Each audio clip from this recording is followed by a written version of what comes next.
Kumain kami ngayon dito sa Old Wild West. Tigisa kami ng in-order. At ngayon ay maglalaro kami.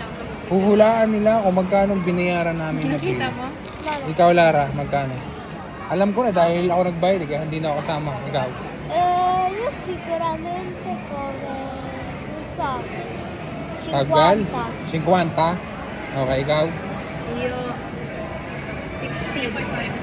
60 euro. 60? Ikaw? 70. 70? Okay. Pagka kung sino mas malapit, halimbawa, pareho ng layo, tapos ay mas mataas yung isa, yung mas mababa ang mananalo.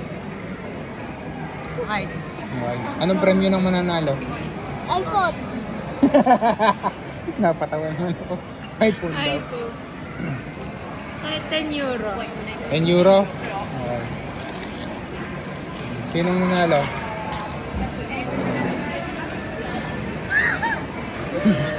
55. Si Lara nanalo. Uy, parehas kami.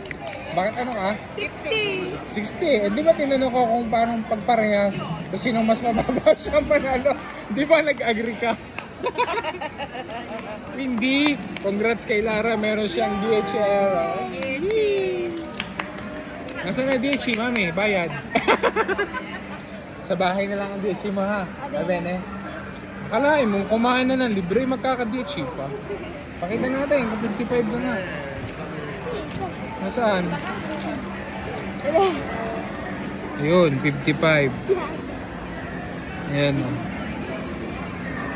Ayan.